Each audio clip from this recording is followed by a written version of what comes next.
Hai, Assalamualaikum and welcome back to Zaf Channel guys. Aku nak ucapkan terima kasih banyak-banyak kepada korang yang dah pun tekan button subscribe, dan kepada yang baru lagi jumpa Zaf Channel ni, aku minta korang tekan button subscribe dan juga bell notification supaya setiap kali aku upload video baru, korang akan dapat tahu guys. So malam ni geng puaka, aku akan berkongsi dengan korang satu kisah seram berkenaan si penjual aiskrim guys. So tak nak lengah masa, kita teruskan malam puaka. By the way guys, studio lain, studio pinjam guys. Studio aku berhantu. Let's go.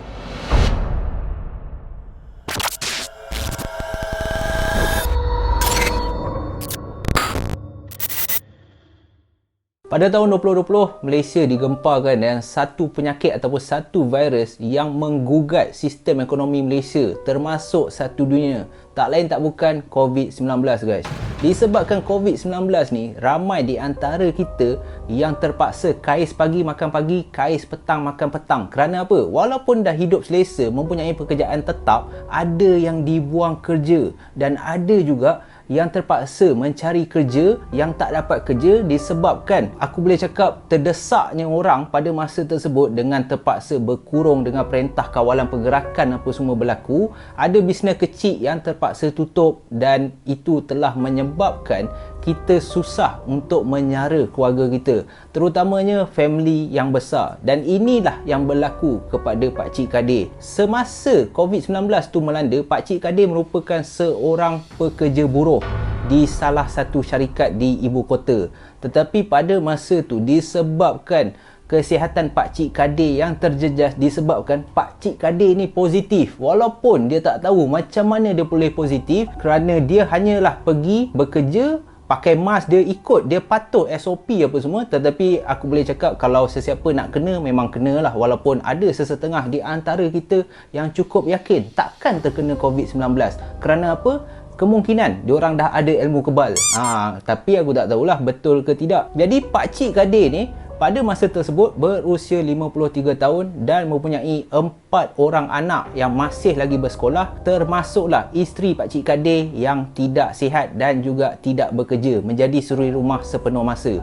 Jadi untuk seorang bapa yang ada pekerjaan yang tak seberapa, dibuang kerja sewaktu COVID-19 ni melanda, itu telah menyebabkan Pakcik Kadir terpaksa mendapatkan sumber pendapatan ataupun pekerjaan lain bagi menyara 4 orang anak yang masih lagi bersekolah. Jadi itu adalah satu bebanan yang agak berat yang terpaksa dihadapi oleh Pakcik Kadir pada masa tersebut. Tetapi disebabkan keinginan untuk berjaya, untuk mencari sesuap nasi demi keluarga yang tercinta ataupun yang tersayang, Pakcik Kadir cuba juga berusaha mencari peluang pekerjaan. Dia ada interview sebagai bos di syarikat Maxis, dia ada interview sebagai manager di hotel, tetapi semua tak dapat. Dan Pakcik Kadir ni sampai satu tahap dia pelik, kenapa jawatan dia minta semua tak dapat, sehingga kan ditegur oleh jiran Pakcik Kadir yang bernama Ali Mutu pada masa tersebut. Dan Ali Mutu ni, jiran Pakcik Kadir ni, bila dia dah tengok keadaan ekonomi ataupun rumah tangga Pakcik Kadir ni siang malam asyik bergaduh dengan isteri kerana kesempitan wang apa semua, ada satu malam Ali Mutu ni datang ke rumah Pakcik Kadir. Time tu Pakcik Kadir tengah siram pokok. Malam-malam siram pokok kat luar sambil dia tengok muka Pakcik Kadir ni dah agak suram kan, baru lepas bergaduh dengan bini. Ali Mutu pun tegur Pakcik Kadir. Ali Mutu cakap, "Kadir, apa sudah jadi? Kenapa?" "Kadir, saya tengok you punya muka banyak muram. You siram pokok pun saya tengok macam you mau bunuh itu pokok. Kenapa? Pening kepala ke?"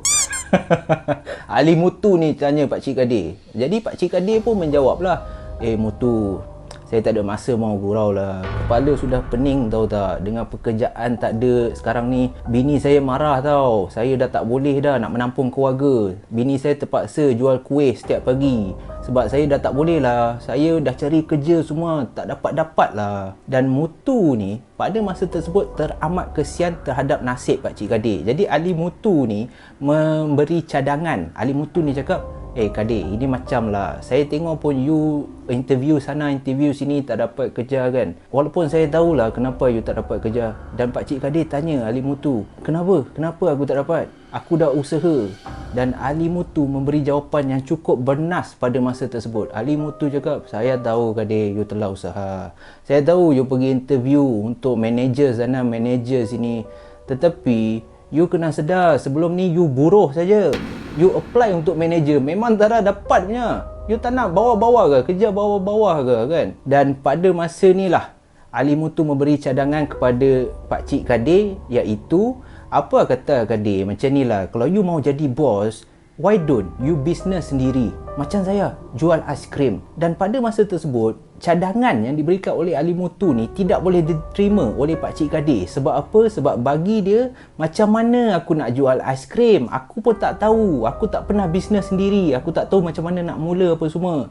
Dan pada masa inilah sifat kejiranan yang baik tu membuatkan Ali Muthu ni tunjukkan kepada Pakcik Kade macam mana untuk menjadi penjual aiskrim. Dan disebabkan Pakcik Kade ni, dia mempunyai sebuah motosikal EX5 pada masa tersebut, jadi Ali Muthu cakap, macam ni lah Kade, apa kata nanti saya kasih you satu box aiskrim punya, saya ada extra punya. Sebab Ali Muthu ni memang dah lama dah berniaga aiskrim. So dia cakap kat Pakcik Kade, saya kasih you itu peti, you letaklah dekat belakang motor you, nanti you ikut saya, kita pergi Ceras Jaya. Dan pada masa ni Pakcik Kade tanya, kenapa nak pergi Ceras Jaya? Ali Muthu cakap, dekat situlah yang supply aiskrim, kalau you mau, saya boleh dapatkan you harga murah, you ambil sama saya, kita pergi Ceras Jaya. Itu orang sudah supply sama saya aiskrim berpuluh tahun punya. Jadi kalau you nak kan, you fikir dulu. Tetapi saya rasa Kade, dalam keadaan sekarang you tak ada banyak pilihan. Saya harap kalau you mau, dalam minggu depan kita pergi ke Ceras Jaya. Dan tak lama lepas tu, apa yang dicadangkan oleh Ali Muthu ni, Pakcik Kade ni dah tak ada pilihan dan dia mula dikenali sebagai Pakcik Kade, si penjual aiskrim.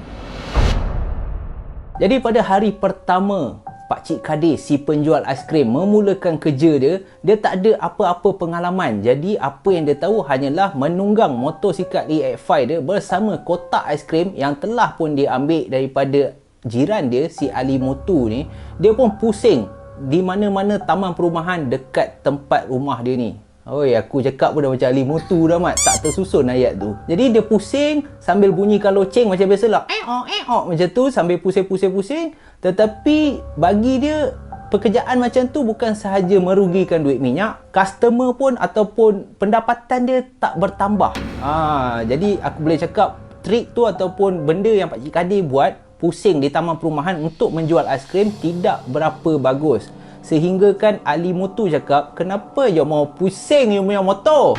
Apa kata you pergi sekolah anak you lah Kade, you pergi jual depan sekolah, budak-budak keluar sekolah itu mesti mau makan aiskrim punya. Dan Pakcik Kade pun menerima cadangan dan juga nasihat Ali Muthu. Sebab apa? Sebab Ali Muthu ni dah 15 tahun dah mat berniaga aiskrim. Jadi Pakcik Kade rasa cadangan tu agak bernas sebab dia tak perlu membazir duit minyak dan dia hanya perlu menunggu budak-budak sekolah, termasuklah anak dia ni, keluar dan beli aiskrim dia. Jadi apabila dia dah mula pergi ke sekolah anak dia untuk menjual aiskrim, dia tunggu di luar pagar sekolah tu. Apabila budak-budak keluar, berjaya. Pakcik Kade rasa alhamdulillah rezeki dia memang cantik dan dia dah mula suka dengan pekerjaan dia sebab bagi dia senang je. Setiap pagi dia just kena pergi Ceras Jaya untuk membeli bekalan bermacam-macam jenis aiskrim roti, kon, durian, pisang apa semua, masukkan dalam kotak motor tu dan terus pergi menjual aiskrim. Jadi selepas beberapa minggu Pakcik Kade buat perniagaan ni, alhamdulillah dia boleh lah, tak adalah nak senang, tetapi dia boleh menyara 4 orang anak dia yang tengah bersekolah ni. Walaupun bagi Pakcik Kade, dia terpaksa tebalkan muka dia, walaupun dia berniaga di luar sekolah anak dia. Kadang-kadang kawan-kawan anak dia cakap, tu bukan bapak kau ke yang jual aiskrim tu? Tetapi Pakcik Kade anggap selagi rezeki tu ataupun pendapatan tu daripada sumber yang halal, tidak memberi apa-apa masalah kepada Pakcik Kade. Sampailah pada satu masa, selepas sahaja Pakcik Kade selesai menjual aiskrim dia, adalah beberapa lagi potongan aiskrim yang berbaki. Jam telah menunjukkan pukul 3 lebih petang pada masa tersebut. Jadi Pakcik Kadir tidak terus menuju ke rumah sebab dia rasa tekak dia dah kering gila sebab hari itu memang panas. Punya lama dia terpaksa berniaga aiskrim menjual kepada budak-budak sekolah, tekak dia dah mula kering dan dia pun pergi menuju ke salah sebuah kedai mamak. Kedai mamak yang diberi nama Kedai Mamak Salim. Kedai Mamak Salim ni memang cukup dekat dengan taman perumahan Pakcik Kadir ni. Jadi dia pun menuju ke Kedai Mamak Salim ni. Dalam otak dia, sambil menunggang motor EF5 dia tu, dia dah terfikir dah, alamak, sedapnya kalau dapat kopi panas ikat tepi. Kopi panas pula. Kopi ais ikat tepi ni. Lalu kat tekak. Sedapnya kan. Sambil bawa EF5 ni. Bawa walaupun bunyi macam motorboat, tapi dia bawa je. Bawa macam tu. Dia pun pergi. Berhenti dekat belakang lorong mamak ni. Jadi dia dah order, dia masuk dalam, dia order aneh. Satu kopi ais ikat tepi ya. Sambil tu dia menunggu kat motor dia. Sementara Aneh tu buat kopi ais dia apa semua. Sementara Pakcik Kadir menunggu Aneh ataupun mamak yang dekat kedai Salim tu buat kopi ais dia, dia berdiri dekat motor dia sambil keringat ataupun peluh menitis-nitis. Jadi Pakcik Kadir pun ambil kain yang letak di leher, lap muka dia apa semua. Sambil tu mata dia memerhatikan satu tong sampah yang terletak betul-betul di belakang kedai mamak ni. Dan apa yang tertariknya tong sampah ni? Korang kena faham. Apabila Pakcik Kadir tengok tong sampah ni, di sebalik tong sampah tu, Pakcik Kadir nampak kelibat seorang budak perempuan yang daripada tadi rupa-rupanya sedang peluk tong sampah tu. Daripada tadi peluk je tong sampah tu. Jadi Pakcik Kadir pada awalnya dia dah mula rasa, astaghfirullahalazim, apa hal budak ni pergi peluk tong sampah ni kan? Ya Allah. Tetapi pada masa tersebut dia dah nak rasa kesian. Dan sebaik saja dia rasa kesian tu, tiba-tiba mamak tu datang. Bos, you punya kopi ais sudah siap lah. Ini RM2.5 lah. Jadi Pakcik Kadir pun bayar mamak tu sambil dia menghirup kopi ais. Tetapi mata dia masih lagi memandang budak yang peluk tong sampah ni tadi. Jadi apabila tengah hirup kopi ais tu, dia dah mula rasa macam, ish, patut tak aku pergi kat budak ni? Tapi hati dia cakap, tak payahlah. Sebab dia fikir, aku pun susah agak ni kan. Kalau aku pergi kat dia, kalau dia minta tiba-tiba nak motor ke apa, susah pula aku nak kasih. Aku pun bukan orang senang. Jadi Pakcik Kadir ni keraskan hati dia pada masa tersebut. Dia tak lengah masa, dia terus alihkan pandangan dia dan dia terus mula start motor EF5 dia dan berlalu pergi daripada kedai mamak tu. Tetapi tak jauh, dalam baru je dia gerak tu, Pakcik Kadir punya hati ni, yelah, bila hati seorang bapa tu memang tak boleh lari guys. Dia mula berasa serba salah. Pak, ya Allah, patut ke aku buat macam ni? Ya Allah, kemungkinan besar aku terpaksa juga tolong budak ni kan. Jadi dia pun pandang cermin sisi motosikal EF5 dia. Dan apabila dia pandang, dalam hati dia mengatakan, tolonglah aku tak nampak budak ni dah, tolonglah kan. Kalau aku nampak dia, aku terpaksa lah, nak tak nak aku terpaksa patah balik. Dan yes, itulah yang berlaku. Apabila dia pandang, dia tengok lagilah, ni lagi jam. Budak yang tengah peluk tong sampah ni sempat memandang ke Pakcik Kadir lagi sambil raut wajah budak ni seolah-olah macam, tolonglah pakcik, patah balik. Jadi itu telah membuat ke hati Pakcik Kadir ni, astaghfirullahalazim, aku tak boleh. Sambil tu dah U-turn dah. Sambil cakap tu, Allah, tak boleh, ya Allah. Pusing motor pergi balik kat budak ni. Dan Pakcik Kadir pun parking kat tempat yang dia parking tadi. Dia pun pergi menuju ke budak yang tengah peluk tong sampah ni. Lalu Pakcik Kadir pun tegur budak perempuan ni. Adik, minta maaf ya, pakcik nak tanya ni. Daripada tadi pakcik tengok adik ni, daripada tadi peluk tong sampah. Mana mak bapak adik? Kenapa adik peluk tong sampah ni? Dan budak ni dalam keadaan muka yang sedih, dia pun cakap, pakcik, sebenarnya saya dah tak ada mak bapak. Mak bapak saya dah lama meninggal dunia.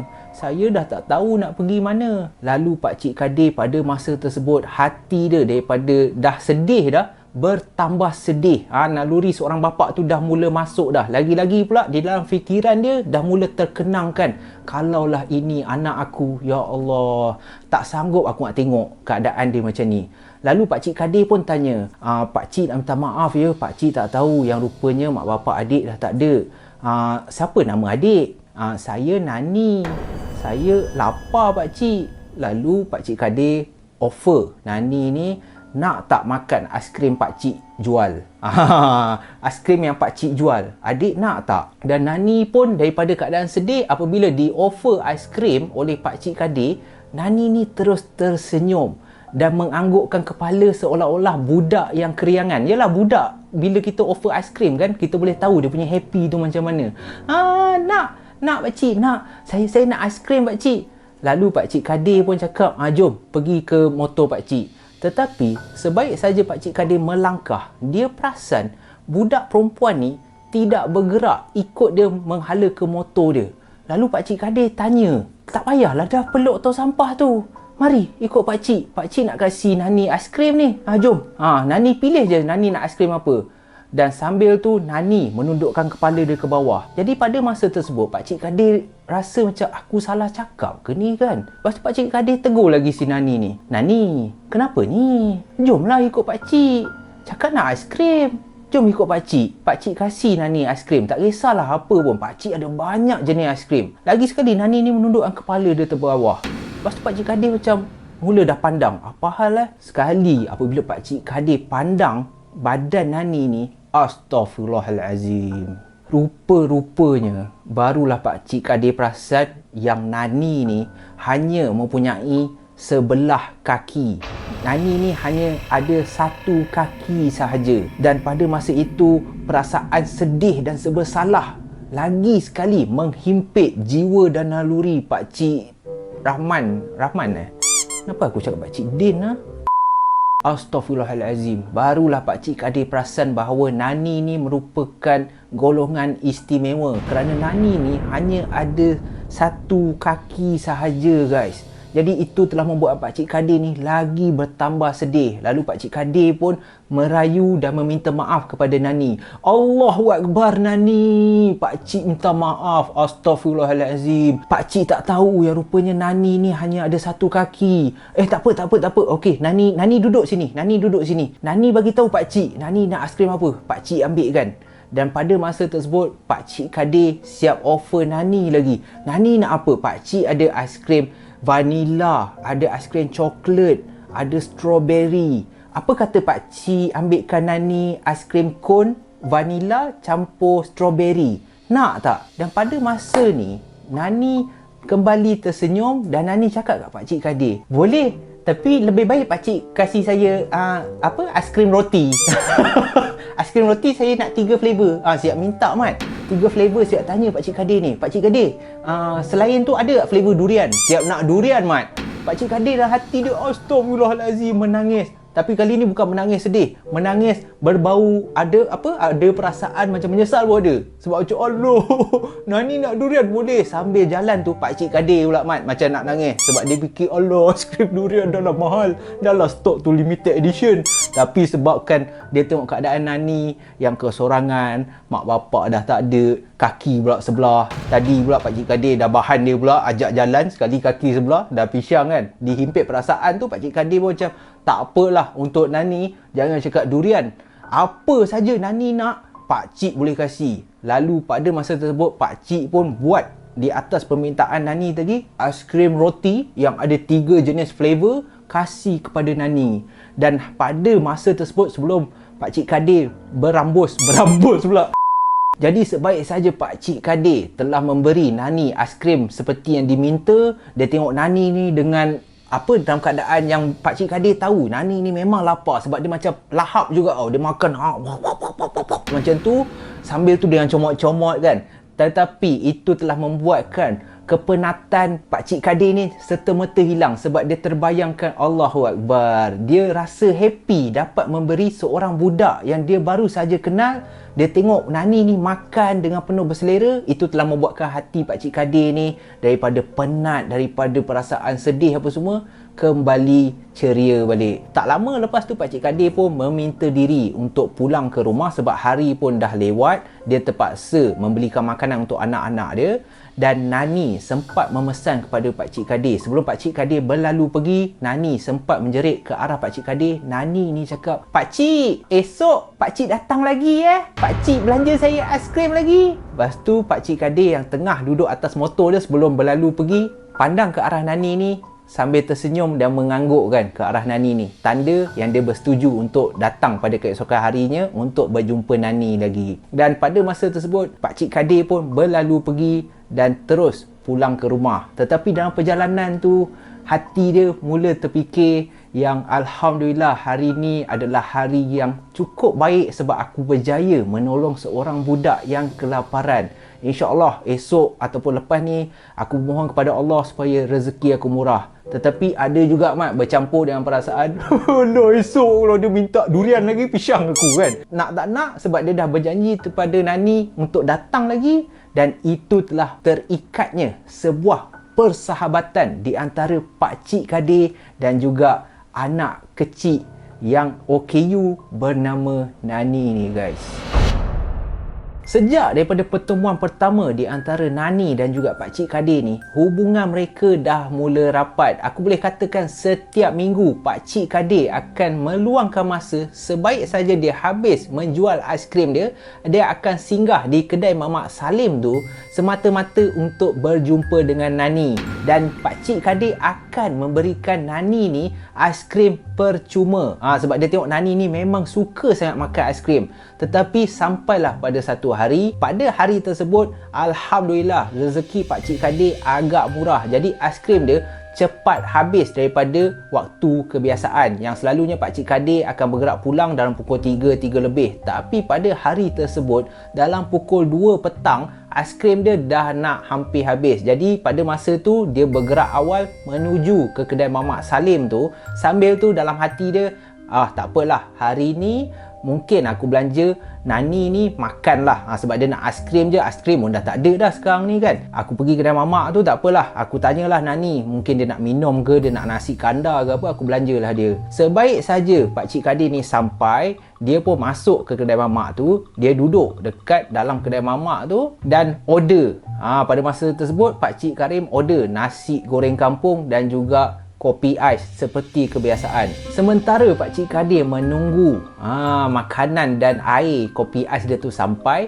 sempatlah juga Pakcik Kadir ni cuba menjenguk ke belakang kedai mamak ni. Tetapi pada masa ni Pakcik Kadir agak sedih sebab dia tak nampak kelibat anak kecil ataupun budak kecil yang bernama Nani ni berada dekat tong sampah tu. Dia tengok keadaan tong sampah tu tak ada pun Nani, yang sering kali Nani akan duduk dan peluk tong sampah tu. Tetapi pada masa ni Pakcik Kadir rasa macam mana pula Nani ni pergi kan. Dia tengok jam dia, kemungkinan besar lah selalunya dia jumpa Nani tu dalam pukul 3 lebih, dalam pukul 4 macam tu. Kemungkinan Nani ni tak datang lagi dekat situ, ataupun Nani ni pergi berjalan-jalan beli air ke apa semua. Jadi Pakcik Kadir pun duduk, sambil tu makanan dia pun sampai. Dan aneh ataupun waiter dekat restoran Salim ni yang bernama Ilyas ni sempat tegur Pakcik Kadir. Ilyas ni cakap, "Kadir, awal you sampai hari ni. Wah, macam bisnes okey lah." Pakcik Kadir pun cakap, "Alhamdulillah lah Ilyas, okey lah." Ilyas, you ada perasan tak budak kecil selalu duduk kat belakang kedai mamak ni?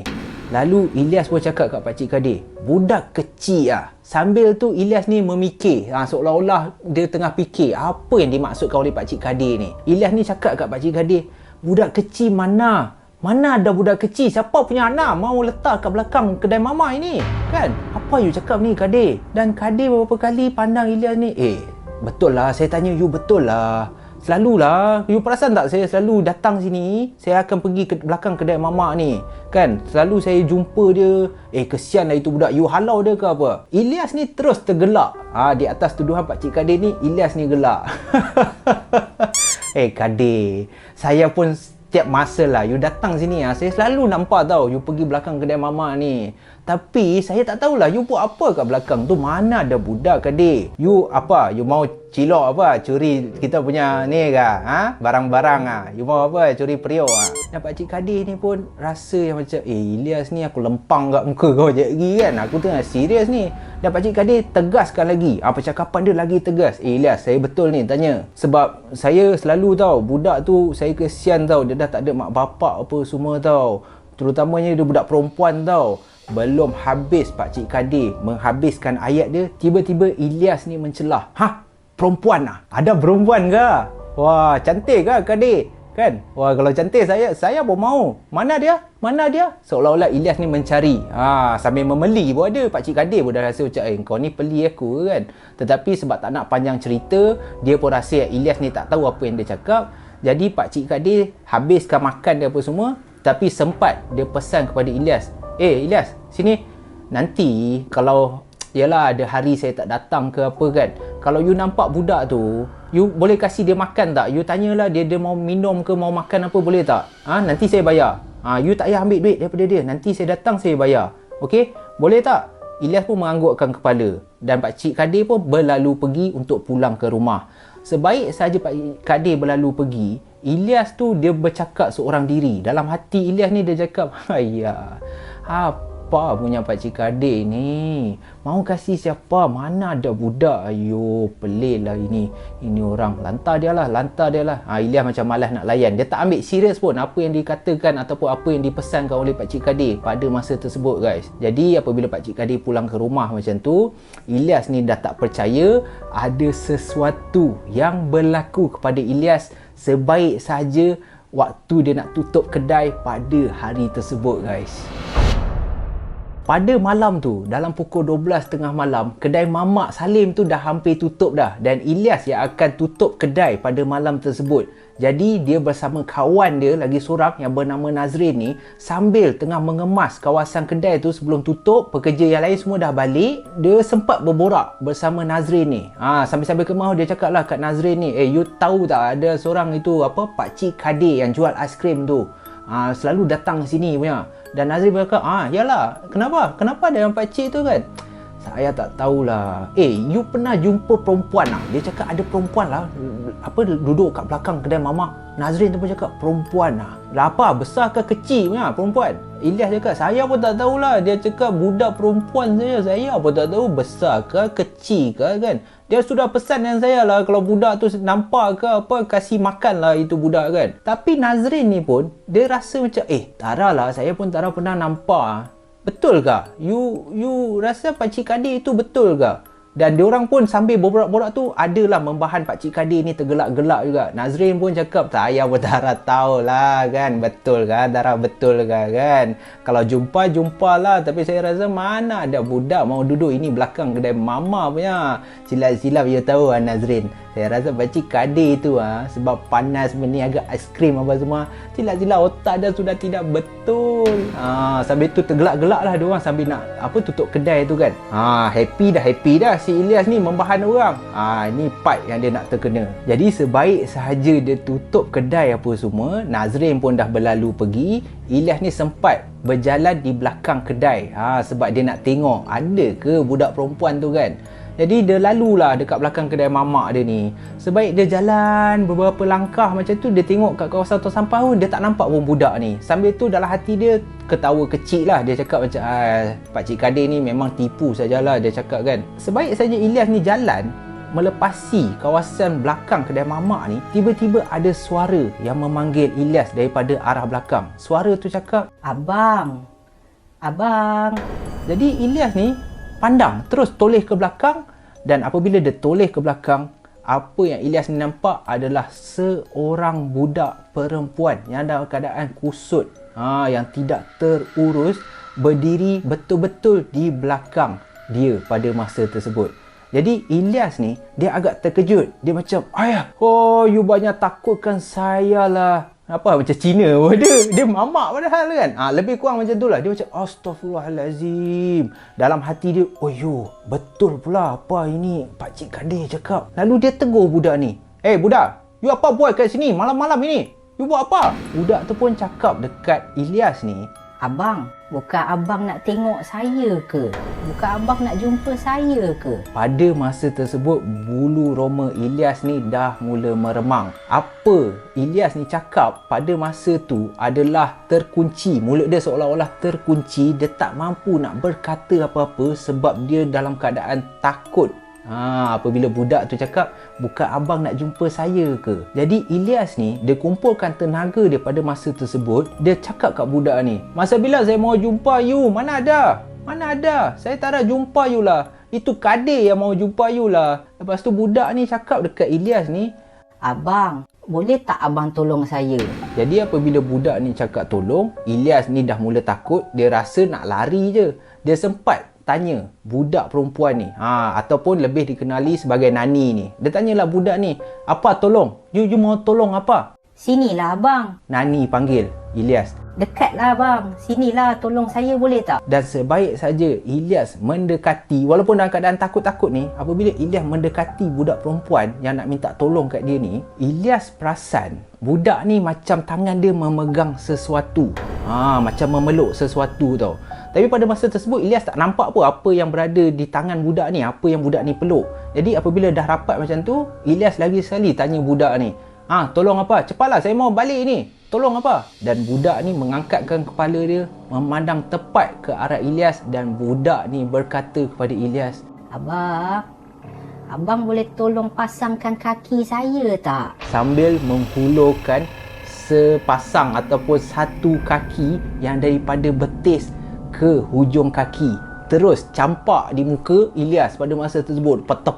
Tertepek ke Ilyas pada masa tu kan. Ilyas pun, astagfirullahaladzim, hantu, boom, lari. Dan sejak daripada kejadian tu, ada orang cakap yang Ilyas tidak lagi kelihatan dekat kedai mamak tu guys. Sejak daripada kejadian seram yang dialami oleh Ilyas pada malam tersebut, dikatakan Ilyas ni tidak lagi datang bekerja di kedai mamak Salim ni guys. Tetapi daripada kisah yang amat malang dan menakutkan yang berlaku kepada Ilyas pada malam tersebut, ada kegembiraan yang berlaku kepada Pak Cik Kadir juga. Pada masa tu Pak Cik Kadir, alhamdulillah, mungkin sifat pemurah dia yang sering kali menolong orang, menolong Nani, memberikan aiskrim percuma kepada Nani apa semua, Allah telah murahkan rezeki Pak Cik Kadir ni. Sebab apa? Sebab Pak Cik Kadir ni berjaya dapat satu tawaran untuk berniaga di sebuah kilang, menjual aiskrim kepada pekerja-pekerja kilang pada masa tersebut.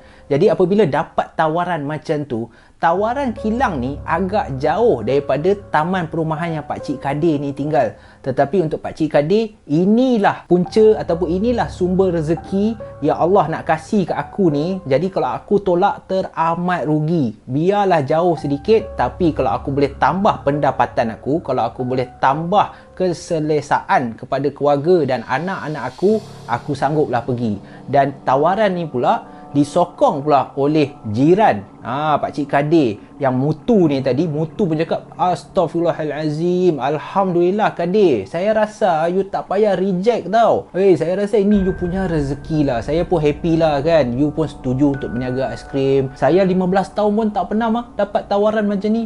Jadi saya rasa ini memang rezeki you lah kan. Memang you pun baik hati punya orang lah Kadir. Apa kata you ambil saja tawaran tu. Jadi disokong pula oleh ahli Mutu ni, Pak Cik Kadir pun terima tawaran tu. Tetapi di sebalik tawaran yang cukup memberi makna kegembiraan kepada Pak Cik Kadir, ada juga kesedihan. Sebab apa? Sebab Pak Cik Kadir ni dah mula fikir, kalau dia ambil tawaran ni, memang jarang lah ataupun memang susah untuk dia pergi berjumpa si Nani ni. Jadi apabila macam tu, Pak Cik Kadir ni hanya, walaupun dia tak boleh pergi jumpa si Nani ni, tetapi dia tidak pernah terlepas untuk mendoakan semoga Nani ni akan dapat sumber rezeki yang baru. Dia dah tak boleh pergi melawat Nani, tak boleh pergi bagi aiskrim free dekat Nani sebab tempat kerja dia tu agak jauh daripada tempat ataupun mamak yang Nani ni lepak. Jadi daripada setiap minggu dah jadi setiap bulan. Itu pun kadang-kadang 2 bulan sekali barulah dia boleh singgah kat kedai mamak tu untuk berjumpa dengan Nani.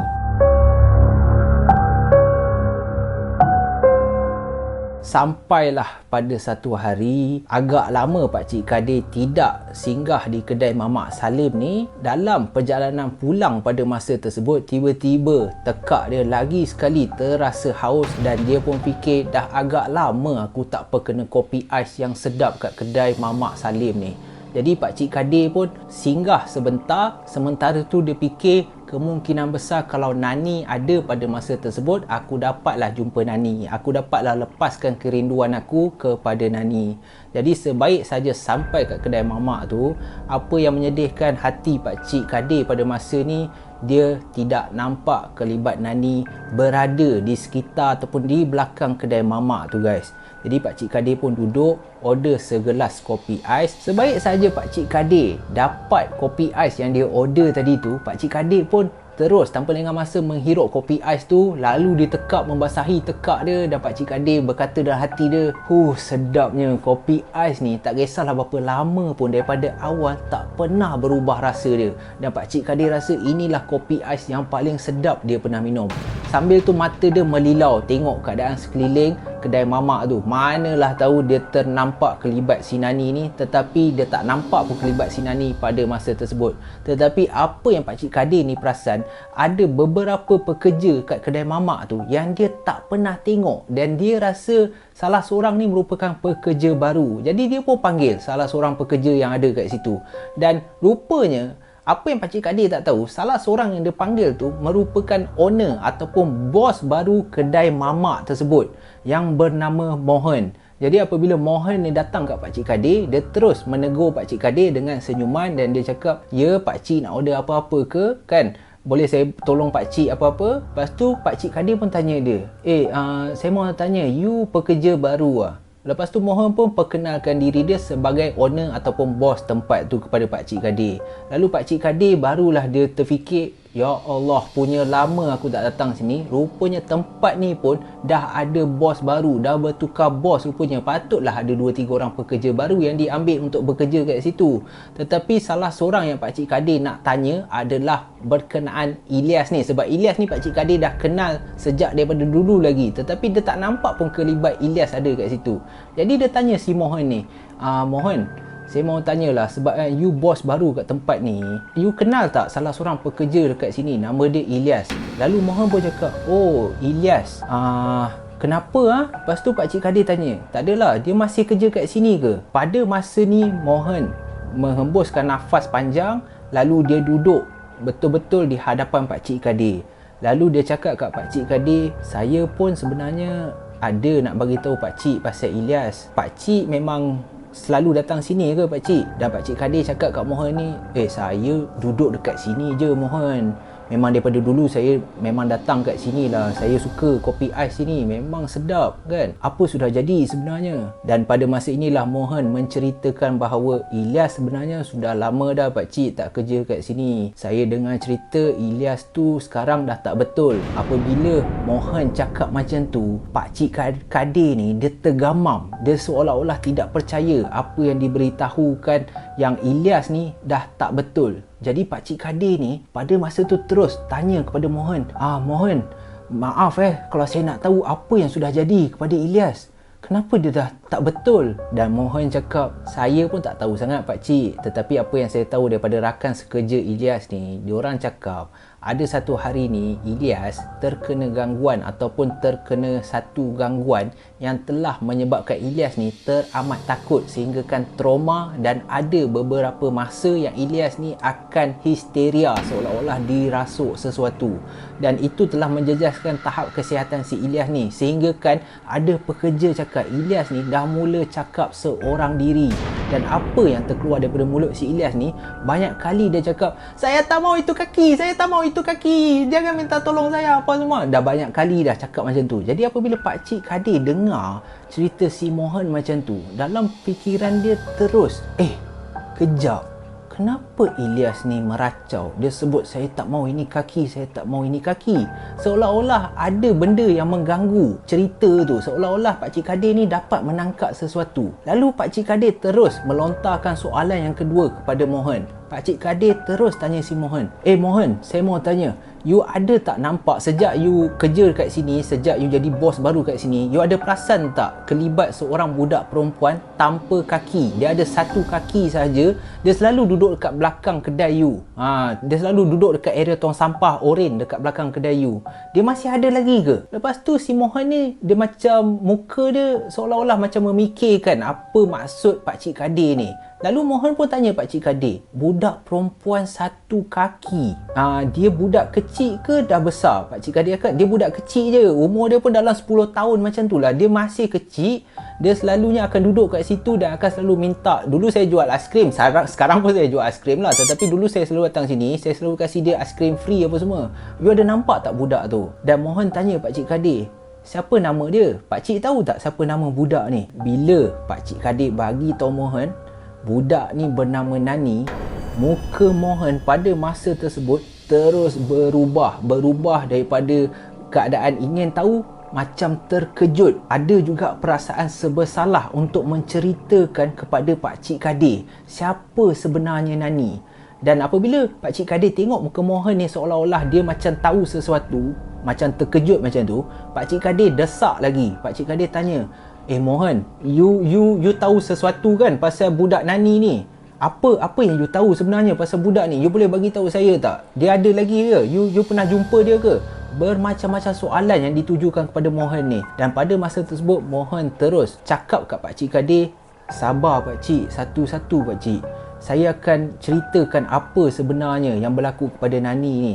Dan apabila macam tu, Pakcik Kadir terus, daripada perasaan ingin tahu, dia dah agak takut sebab dia rasa macam, ya Allah, ada apa-apa ke yang terjadi kepada Nani ni kan? Dan Pakcik Kadir pun duduk kat situ, hirup kopi ais dia pada masa tersebut dan menunggukan kisah sebenar daripada mulut si Mohan ni, apa ataupun di mana Nani berada sekarang ni.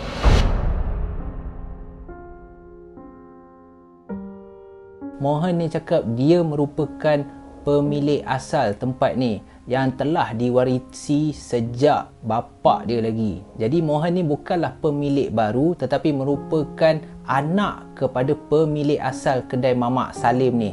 Mohan ni merupakan anak kepada Salim yang telah pun memulakan perniagaan kedai mamak ni sejak 30 tahun yang lalu. Jadi apabila Pakcik Kadir dengar macam tu, barulah Pakcik Kadir faham, oh rupanya engkau ni merupakan anak kepada pemilik asal. Jadi aku pernah jumpa lah engkau lah Mohan rupanya. Aku pernah lah jumpa bapa kau dulu. Jadi apabila macam tu, Mohan ni pun teruskan cerita dia. Sebelum meneruskan cerita, dia sempatlah cakap kepada Pakcik Kadir, boleh tak Pakcik jangan mencelah semasa saya nak cerita?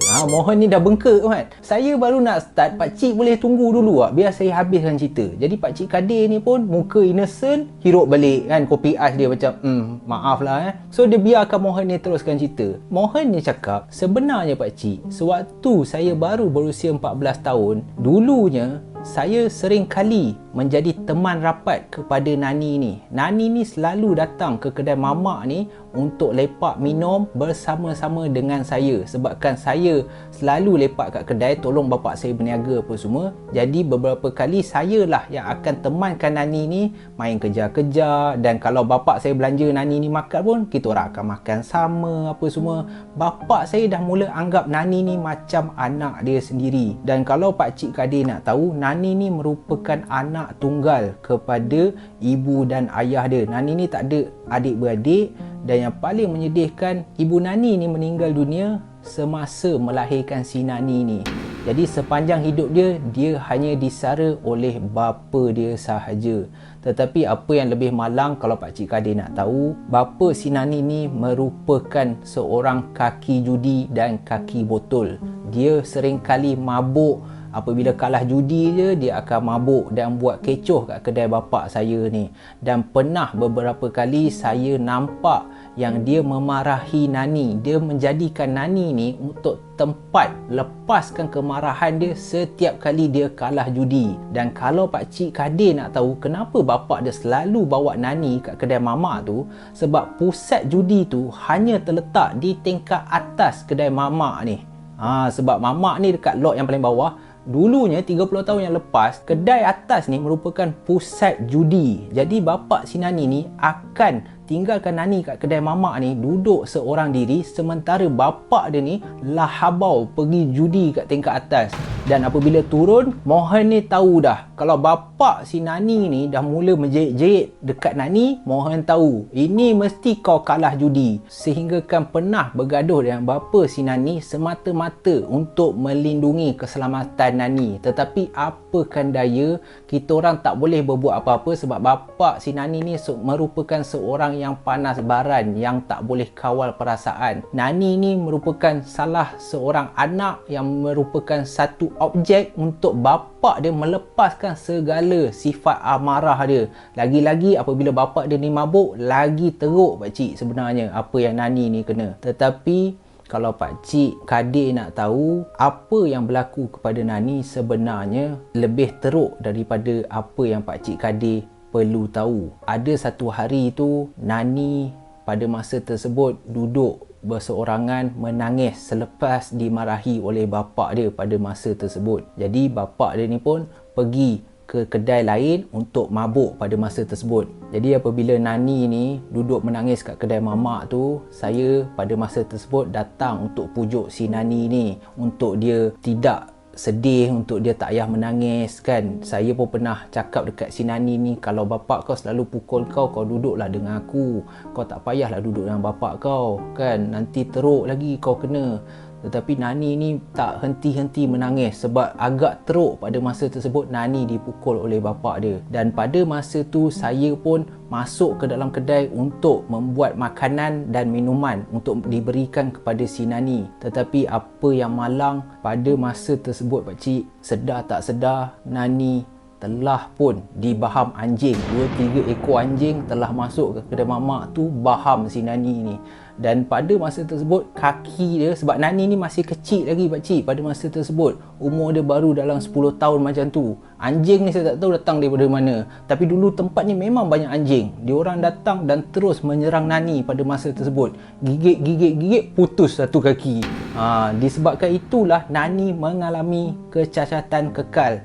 Dan disebabkan anjing tu dah mula gigit Nani pada masa tersebut, saya datang, bapak saya yang bawa Nani ke hospital untuk mendapatkan rawatan yang lebih lanjut. Apa yang pakcik nak tahu, bapak si Nani ni langsung tidak menjenguk Nani semasa Nani berada di hospital menerima rawatan. Dan yang bertambah teruk betapa kejamnya bapak si Nani ni, disebabkan Nani ni telah menjadi seorang anak yang cacat, seorang anak yang kurang upaya, aku boleh cakap, yang hanya ada sebelah kaki. Nani ni tidak diterima oleh bapak dia. Bapak dia cakap, aku tak nak anak yang menyusahkan hidup aku. Engkau ada 2 kaki pun kau menyusahkan hidup aku. Sekarang ni kau ada 1 kaki, aku terpaksa tampung kau, aku terpaksa dukung kau. Engkau ni memang menyusahkan aku sama macam mak kau. Lalu Nani ditinggalkan dekat tong sampah tu. Sehingga kan apabila Nani ditinggalkan kat tong sampah tu, Nani jadi kemurungan. Saya dan bapak saya beberapa kali minta Nani untuk ikut kami pulang, tetapi dia tak mahu. Dia cakap dia hanya nak tunggu bapak dia. Dia nak bapak dia datang, dia nak bapak dia sendiri yang bawa dia pulang. Tetapi harapan si Nani tu tak kunjung tiba. Dan akhirnya Nani meninggal dunia betul-betul dekat tong sampah tu, menantikan kehadiran bapa yang amat dia sayangi, yang tak muncul-muncul untuk terima dia, untuk ambil dia pulang sebagai anak. Dan itulah apa yang berlaku kepada Nani 30 tahun yang lepas pakcik. Nani meninggal dunia kerana kelaparan dan disebabkan kaki dia tu telah dah ada kuman apa semua, tidak mendapat rawatan susulan apa semua, dan Nani tidak mahu meninggalkan kawasan tong sampah tu. Nani meninggal dunia kerana kelaparan dan juga tidak cukup makan pada masa tersebut. Sama je lah Mat, tak cukup makan, kelaparan sama je sebenarnya. Tetapi itulah apa yang Mohan ceritakan kepada Pakcik Kadir.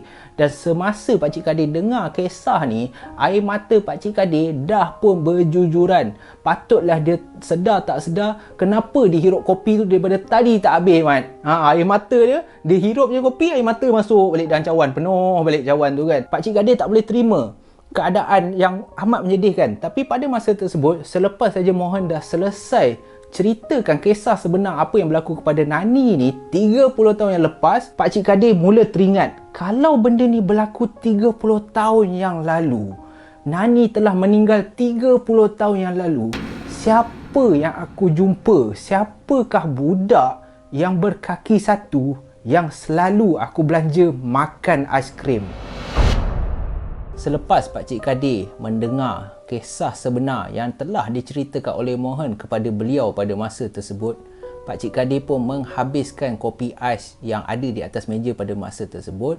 Lalu Pakcik Kadir dengan keletihan, dengan kesedihan, air mata yang berjujuran jatuh, pulang ke rumah untuk berehat dan mengenangkan nasib yang telah dialami oleh Nani satu ketika dahulu. Jadi pada malam tu, Pakcik Kadir meluangkan masa untuk mengenang ataupun untuk memikirkan kesedihan hati dia. Dia pun pergi lepak kat luar rumah dia sambil menghisap sebatang rokok Johnson and Baby pada masa tersebut. Main hentam je mat. Dia hisaplah rokok suria pada masa tersebut kan, untuk mengenang, untuk fikirkan apa sebenarnya yang telah berlaku. Sebab otak dia tak boleh brain cerita 30 tahun yang lalu. Sambil tu dia masih lagi memikirkan, jadi apa yang aku jumpa tu siapa? Dan sewaktu dia tengah hisap sebatang rokok tu, habis je dia nak nyalakan lagi sebatang rokok, daripada arah pintu pagar rumah dia, dia terdengar satu suara yang cukup dia kenal memanggil nama dia. Pakcik, Pakcik Kadir, Pakcik Kadir, oi, Pakcik. Dan Pakcik Kadir terus memandang ke arah pagar dan dia nampak di sebalik tembok pagar tu kelihatan seorang budak perempuan yang tak lain tak bukan yang cukup Pakcik Kadir kenali, iaitu Nani, dalam keadaan sedih yang bercampur takut memanggil beberapa kali nama Pakcik Kadir. Tapi pada masa ni, apa yang korang perlu tahu, Pakcik Kadir juga berasa takut sebab apabila dia dah tahu kisah sebenar si Nani ni, dia telah pun tahu apa yang memanggil dia tu bukanlah seorang manusia tetapi merupakan satu jelmaan yang menyerupai si Nani. Jadi Pakcik Kadir tidak berganjak, dia terus pandang ke arah Nani berdiri dekat belakang tembok tu. Lalu Pakcik Kadir pun tegur si Nani. Pakcik Kadir cakap, "Ya, tu Nani kan? Nani dekat belakang tu." Pada masa ni barulah Nani perlahan-lahan keluar daripada belakang tembok tu, tercegat berdiri dengan satu kaki dalam keadaan sedih memandang kepada Pakcik Kadir. Dan Nani cakap kepada Pakcik Kadir, Pakcik, kenapa Pakcik dah tak nak jumpa Nani? Kenapa Pakcik dah tak nak datang kasih Nani aiskrim? Dan pada masa ni Pakcik Kadir tidak dapat menahan sedih. Walaupun dia takut tetapi kesedihan dia tu telah memancung ketakutan dia pada masa tersebut. Dia lebih kesian kepada si Nani ni. Lagi-lagi pula dia mengenangkan dia seorang bapa yang misali, yang ada anak. Jadi dia tahu perasaan tu macam mana. Lalu Pakcik Kadir pun cakap, "Nani, Pakcik bukannya tak sayang Nani, bukannya Pakcik tak suka Nani, tapi Pakcik rasa sebenarnya ini bukan tempat Nani dah ni. Sepatutnya Nani sekarang ni balik berehat. Sebab itu yang Nani perlukan buat masa sekarang. Betul tak?" Nani ni terdiam. Air mata Nani pula dah mula menangis. Lalu Nani pun selepas dia mendiamkan diri untuk seketika, air mata dia mengalir. Dia sempat bercakap ataupun berkata dekat Pakcik Kadir, Kiranya Pakcik Kadir dah tahulah ya apa tujuan dan siapa Nani yang sebenarnya. Dan Pakcik Kadir pun mengangguk tanda setuju dengan apa yang Nani katakan pada masa tersebut. Tetapi sebelum Nani berlalu pergi, Nani sempat menanyakan Pakcik Kadir, Kalau Pakcik Kadir dah tahu selama ni siapa Nani yang sebenarnya dan apa yang Nani buat dekat tong sampah tu, kenapa Pakcik Kadir masih belanja Nani aiskrim? Kenapa Pakcik Kadir tetap layan Nani seperti anak Pakcik? Dan pada masa ni lah Pakcik Kadir meluahkan perasaan dia. Pakcik Kadir cakap, "Nani, Pakcik ni ada 4 orang anak. Pakcik faham perasaan Nani apabila ayah tidak mengendahkan lalu mendera Nani dengan begitu teruk, menghalau Nani tidak boleh terima anak yang kurang upaya seperti Nani sebagai anak dia. Pakcik faham sangat Nani, walaupun Nani bukanlah daripada alam sama macam pakcik, tetapi kita semua makhluk Allah Nani, dan pakcik rasa tidak adil kalau pakcik tidak melayan Nani sebaik yang boleh seperti anak pakcik, kerana pakcik percaya setiap makhluk Allah layak diterima layanan sebaik yang boleh. Sebab kita perlu mensyukuri nikmat apa yang Allah telah berikan. Dan apabila penerangan ni diberikan oleh Pakcik Kadir, Nani lebih teruk menangis. Jin lagi teruk menangis daripada orang. Jin lagi faham perasaan berbanding orang yang sifat macam syaitan. Aku marah Mat. Jadi apabila dah macam tu, kita ambil mood balik. Jadi sebelum Nani menghilangkan diri untuk kali yang terakhir pergi daripada hidup Pakcik Kadir, Nani sempat meminta satu permintaan kepada Pakcik Kadir. Nani cakap kat Pakcik Kadir, sebelum saya pergi Pakcik, saya nak ucapkan terima kasih kerana Pakcik selama ini sudi layan saya. Pakcik sudi tolong saya, bagi saya makan, layan saya seperti anak pakcik. Tetapi boleh tak untuk kali yang terakhir sebelum saya balik ke alam saya nak satu batang aiskrim lagi pakcik. Dan Pakcik Kadir cakap, Nani, sekarang dah pukul 12 lebih Nani, aku lempang ke kau je gang. Aku memang kesian kat kau, tapi dah malam Mat. Aiskrim esok aku nak kena pergi ambil. Engkau nak apa? Kau nak durian lagi ke apa? Aku dah tak ada duit dah nak belanja kau durian kan.